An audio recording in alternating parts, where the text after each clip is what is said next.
พเจ้าปริญญาเอกศิลาวสตุกี้รองหัวหน้าคณะเศรษฐศาสตร์การเมืองและคุ้มครองเศรษฐกิจได้รับการมอบหมายจากทางสถาบันให้รับผิดชอบลงก็สหักฐานอยู่บ้านแสงสว่างเมืองแก้วอุลุแขวงเวียงจันทร์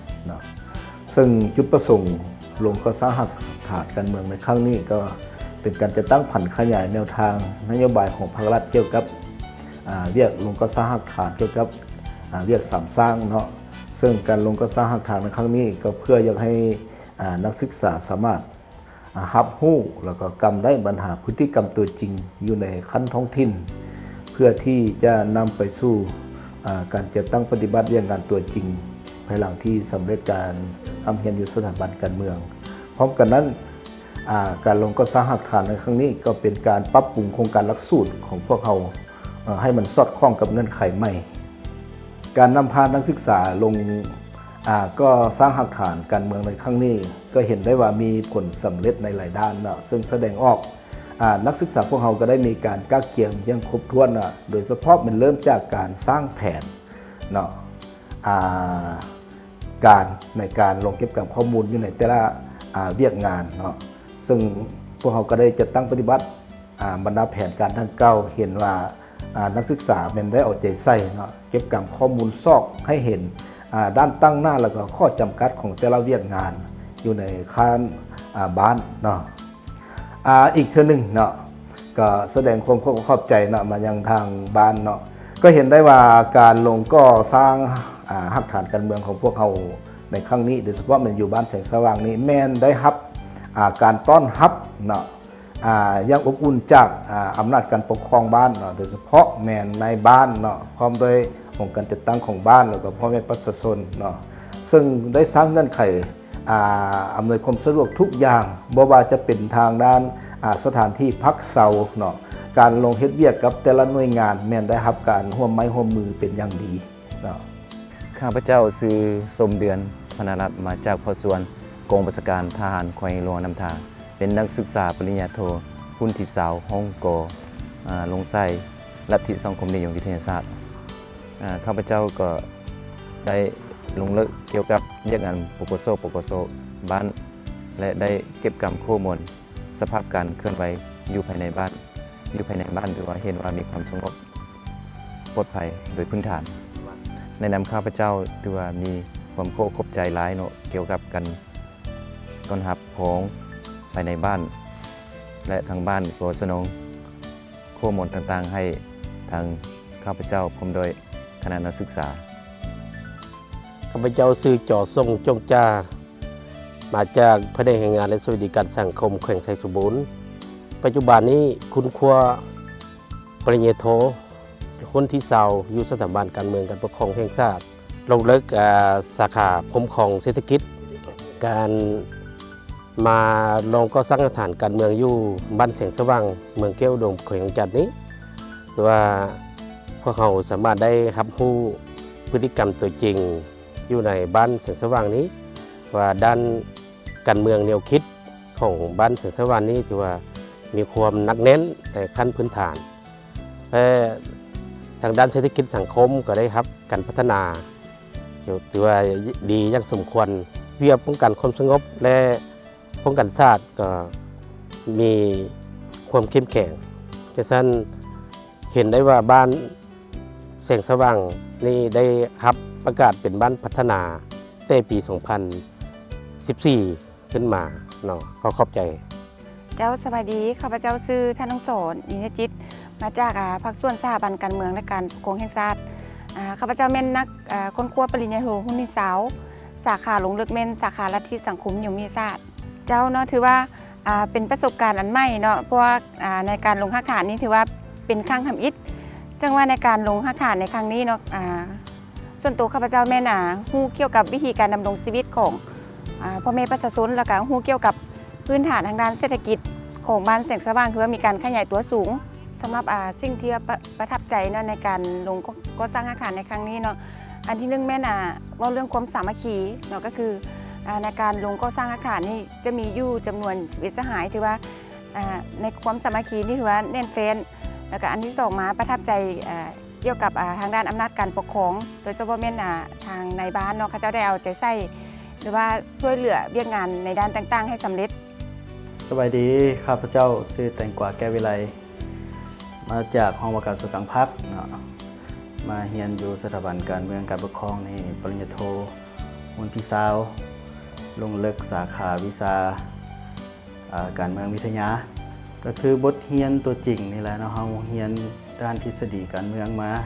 อยู่สถาบันการศึกษาแล้วเฮามาลงหักฐานตัวจริงมาเรียนรู้มาเบิ่งพฤติกรรมตัวจริงในการนำพาชี้นำของบ้านเนาะหรือว่าการวิถีชีวิตของประชาชนสภาพการเป็นอยู่ของประชาชนของบ้านแสงสว่างนี้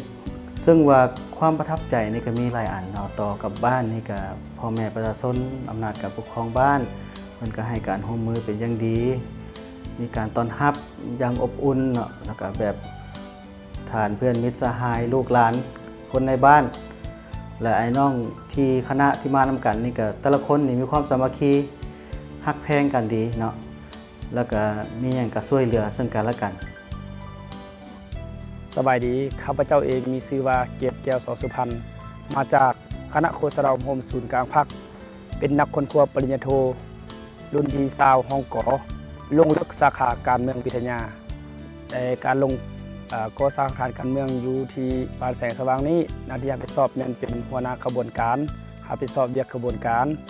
เส้นเวียกงานกิจกรรมออกให้งานขบวนการกีฬาและขบวนการอื่นๆที่ติดพันกับงานขบวนการสำหรับการลงก่อสร้างอาคารการเมืองครั้งนี้เนาะได้เรียนรู้หลายอย่างจากอาคารการบ้านเส้นเวียกงานทางด้านการเมืองคิดเวียกงานทางด้านวัฒนธรรมสังคมเวียกงานทางด้านปกสและเวียกงานทางด้านเศรษฐกิจซึ่งเฮ็ดให้ข้าพเจ้าเองรู้สึกถึงพื้นฐานของการคันบ้านที่ได้ชี้นำพาโดยเฉพาะเป็นคณะคันปกครองบ้านที่ได้เฮ็ดเวียกงานทางด้าน4ด้านนี้ให้ข้าพเจ้าเองก็ได้เรียนรู้จากคันนักฐานบ้านนี้ได้หลายพอสมควรสิ่งที่ประทับใจที่สุดสำหรับข้าพเจ้าเองในการลงก่อสร้างอาคารการเมืองอยู่บ้านแสงสว่างแห่งนี้นั่นก็คือได้การต้อนรับจากอบอุ่นจากคณะบ้านและพ่อแม่ประชาชนบ้านซึ่งทางคณะบ้านก็คือประชาชนภายในบ้านให้ความร่วมมือและให้การสนับสนุนช่วยเหลือเช่นที่พักเช้าและมีการให้เครื่องอุปถัมภ์สุขนูเป็นจำนวนหลายพอสมควรเช่นมีปลาให้มีพักให้อันนี้ก็เป็นความอบอุ่นจากพ่อแม่ประชาชนก็คืออำนาจการปกครองบ้านที่ได้มอบให้ทางพวกทางหน่วยข้าพเจ้าได้ลงก็คือข้าพเจ้าเองมีความภูมิใจอย่างยิ่งที่ได้เห็นน้ำใจจริงและได้รับการต้อนรับอย่างอบอุ่นจากประชาชนภายในบ้านแสงสว่าง เจ้าสวัสดีข้าพเจ้าสื่อทองดีสัญญาแสงซึ่งระยะพันมาเฮ็ดเวียกสังกัดอยู่สภาประชาชนแขวงพงศรีรับผิดชอบเวียกงานแผนการการเงินและการตรวจสอบในระยะปัจจุบันข้าพเจ้าได้ศึกษาอยู่ที่สถาบันการเมืองการปกครองแห่งชาติลงเลิกสายเศรษฐศาสตร์การเมืองข้าพเจ้าลงก่อสร้างอาคารการเมืองอยู่บ้านแสงสว่างนี้โดยได้รับการมอบมาจากหน่วยก็คือเวียกงานการเมืองในคิดผ่านการลงหักฐานในครั้งนี้ข้าพเจ้าได้เรียนรู้หลายอย่างเป็นต้นแม่นด้านเวียกงานการเมืองในคิดด้านเวียกงานเศรษฐกิจสังคมซึ่งในนั้นข้าพเจ้าได้เรียนรู้เป็นต้นเรื่องการที่มีความสนใจเรื่องการเลี้ยงปลากระสังเนาะสิ่งที่ข้าพเจ้าประทับใจที่สุดในการลงก่อสร้างอาคารการเมืองในครั้งนี้ก็คือการต้อนรับอย่างอบอุ่นจากคณะบ้านก็คือพ่อแม่ประชาชนโดยเฉพาะแม่นที่พักที่อยู่อาศัยและอำนวยความสะดวกอาหารการกินและการประสานงานกับผู้ส่วนต่างๆในการเคลื่อนไหวเวียกงานของพวกเขาครั้งนี้อย่างจบงาม ข้าพเจ้าชื่อบุญเทิงบุญมณีมาจากวิทยาลัยครูสวรรณเขตมาค้นคว้าปริญญาโทหุ่นที่20อยู่สถาบันการเมืองการปกครองแห่งชาติลงลึกสาขาการเมืองวิทยาซึ่งในการลงมาก่อสร้างหักฐานในครั้งนี้ข้าพเจ้าได้เรียนรู้จากพฤติกรรมตัวจริงโดย คียงคู่กับการเรียนภาคทฤษฎีอยู่ที่สถาบันการเมืองการปกครองแห่งชาติและได้มาฝึกปฏิบัติตัวจริงอยู่ในสถานที่แห่งนี้ถือว่าสิ่งที่ประทับใจที่สุดคืออำนาจการปกครองบ้านพ่อแม่ประชาชนอำนาจการปกครองการจะตั้งถูกภาคส่วนให้การ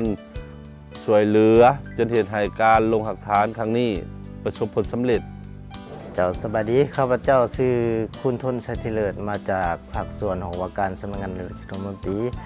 และมาเรียนอยู่สถาบันการเมืองกับปกครองแห่งชาตินี่ข้าพเจ้าลงเลิกสาขาวิชาคุ้มครองเศรษฐกิจได้เรียนรู้เรื่องนั้นเรื่องการคุ้มครองเศรษฐกิจด้านการเมืองและการปกครองชีวิตการเป็นอยู่ของพ่อแม่ประชาชนทางด้านวัฒนธรรมสังคมสิ่งที่ประทับใจที่สุดได้เห็นวิถีชีวิตการเป็นอยู่ที่ดีของประชาชนทางด้านการเป็นอยู่และก็พื้นฐานเศรษฐกิจที่เห็นว่าประชาชนมีชีวิตการเป็นอยู่ที่ดีขึ้นประทับใจในการใช้ชีวิตและการดำรงชีวิตอยู่ร่วมกันแล้วก็การปรึกษาหารือเห็นว่าเป็นเฮารู้สึกมีใช้ชีวิตอยู่ร่วมกันแบบ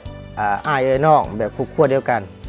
สบายดีข้าพเจ้าชื่อไม้พาพลูน้อยมาจากโซนกลางสหพันธ์กรรมบาลลาวเป็นนักค้นคว้าปริญญาโทรุ่นที่2ห้องกอลงลึกใส่สาขาลัทธิสังคมวิทยาศาสตร์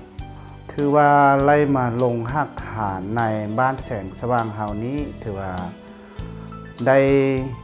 มาสัมผัสตัวจริงกับพ่อแม่ประชาชนได้มาอยู่กับองค์การจัดตั้งของบ้านหรือว่าองค์การจัดตั้งมหาชนถือว่าได้มีหลายสิ่งหลายอย่างที่เฮาบ่ทันนะครับหูมาก่อนหรือเฮาบ่เคยที่ว่ามาสัมผัสปกติจะได้เห็นแต่ทฤษฎีส่วนหลายแล้วจะมาเห็นพฤติกรรมตัวจริงแล้วจะครับหูเข้าใจถึงชีวิตการเป็นอยู่ของบ้านและประชาชนอยู่ในบ้านคือว่าได้มีความภาคภูมิใจที่สุดที่ว่าได้มาเห็นบ้านและก็ทางบ้านก็ได้ต้อนรับอย่างเป็นอย่างดีถือว่าการมาเพื่อโฮมในครั้งนี้ก็มีคณะนำทางสถาบันการเมืองการปกครองก็ได้แต่งตั้งมีคณะรับผิดชอบและทางนักเรียนทางนั้นก็มีความสมัครคีตั้งใจในการสอบหาเรียนสิ่งดีที่ใหม่ๆอยู่ในสังคมหรือว่าอยู่ในบ้านนี้ให้ได้เห็นแจ้งว่าอย่างข้างคาอย่างถือว่าอันนี้เป็นอันที่ภูมิใจที่สุดสบายดีข้าพเจ้าสื่อคำแสงปัญญาบทประจำการแมนโทรภาพป้องกันความสงบกรมสื่อมวลชนกระทรวงป้องกันความสงบปัจจุบันนี้ศึกษาระดับปริญญาโทอยู่ที่สถาบันการเมืองและการปกครองแห่งชาติหุ้นที่ซาวอยู่ห้องกอซึ่งข้าพเจ้าลงเลิกสาขาการเมืองวิทยาการมาลงก่อสร้างอาคารการเมืองอยู่ที่บ้านแสงสว่างเมืองแก้วอุดมแขวงเวียงจันทร์ข้าพเจ้าได้รับผิดชอบลงเลิกเรื่องงานการเมืองแนวคิดซึ่งในนี้ข้าพเจ้าได้เรียนรู้หลายๆอย่างโดยเฉพาะในการสมเทียบระหว่างทฤษฎีที่เรียนอยู่ในห้องเรียนมาสมเทียบกับพฤติกรรมตัวจริงที่หักฐานท้องถิ่นก็คือบ้านแสงสว่างเมืองแก้วอุดมแห่งนี้เนาะซึ่งในนี้มี4กลุ่มเวียกที่พวกเราได้ลงเลิกบอกว่าจะเป็นเรื่องงานการเมืองแนวคิดเรื่องงานเศรษฐกิจเรื่องงานป้องกันชาติป้องกันความสงบและเรื่องงานวัฒนธรรมสังคมซึ่งข้าพเจ้าถือตลอดว่าการลงก่อสร้างอาคารการเมืองนี้แม่นเฮามาเรียนรู้อันที่1มาเรียนรู้กับท้องถิ่นเรียนรู้กับพฤติกรรมตัวจริงจากอำนาจการปกครองบ้านพ่อแม่ประชาชนภายในบ้านและสิ่งที่สำคัญที่สุดข้าพเจ้ามีความประทับใจเป็นอย่างยิ่งนั้นก็คือน้ำใจอันอบเอื้ออารีความช่วยเหลือความสามัคคีหักแพงความจริงใจบ่ว่าจะเป็นทางเมืองก็คือองค์การปกครองบ้านครูอาจารย์ผู้ชี้นำเพื่อนนักค้นคว้าปริญญาโทที่ร่วมลงก่อสร้างอาคารนำกันมันมีจิตใจเอื้อเฟื้อเผื่อแผ่มีความช่วยเหลือซึ่งกันและกันและมีความหักแพงสามัคคีมีความช่วยเหลือที่ว่าจริงอกจริงใจฉะนั้นความประทับใจนี้ข้าพเจ้าก็ขอให้พวกเราสืบต่อหัดแน่นความสามัคคีช่วยเหลือซึ่งกันและกันไม่ว่าจะเป็นในระยะเรียนหรือว่าจบการเรียนไปก็ขอให้พวกเราสืบต่อพัวพันหัดแน่นและก็ช่วยเหลือซึ่งกันและกันเพื่อเป็นพนักงานสืบทอดเปลี่ยนแทนพร้อมกันพัฒนาประเทศชาติของพวกเราให้มีความเจริญศรีวิไลและสุดท้ายนี้ขอขอบอกขอบใจมายังองค์การปกครองบ้านในพ่อแม่ประชาชนบ้านแสงสว่างทุกผู้ทุกคนที่ให้การต้อนรับและช่วยเหลือพวกเราอย่างเต็มที่และเฮ็ดให้การลงก่อสร้างอาคารในครั้งนี้มีผลสำเร็จตามระดับคาดหมาย